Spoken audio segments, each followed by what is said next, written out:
કડોદરા વિસ્તારના યુવાનો માટે એક ખેલદીની ભાવના કેળવાય અને યુવાનોમાં એકતાની ભાવના આવે એ હેતુથી કડોદરા વિસ્તારમાં સતત 2 વર્ષથી Kadodara premier league tennis cricket tournament, જેમને સ્વામી વિવેકાનંદ કપના નામથી ઓળખવામાં આવે છે, એ 2 વર્ષ સફળતા બાદ યુવાનોના વધતા જતા ક્રેઝને કારણે અને ફરી એકવાર આ યુવાનોમાં એકતા આવે, એમનામાં રહેલી શક્તિ બહાર નીકળે અને કડોદરા વિસ્તારનું નામ રોશન કરે એ હેતુથી આ સતત 3જે વર્ષે આ કડોદરા પ્રીમિયર લીગ 3 સ્વામી વિવેકાનંદ કપનું આજ રોજ દબદબાભેર ઉદ્ઘાટન કરવામાં આવ્યું છે, જેમાં લગભગ 8 ટીમો ભાગ લેવાની છે.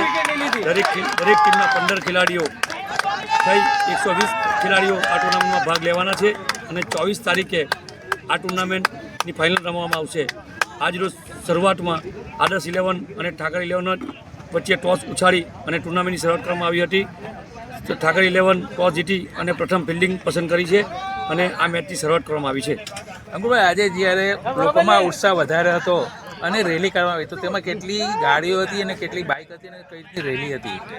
લગભગ 100થી વધુ 4 વ્હીલ અને 50થી 70 જેવા બાઇક અને દરેક ઓનર્સને એક બુલેટ, એ રીતે એક રેલી સ્વરૂપે અહીં આવી અને સ્વાગત પોઈન્ટ પર આવી અને શરૂઆત કરવામાં આવી હતી.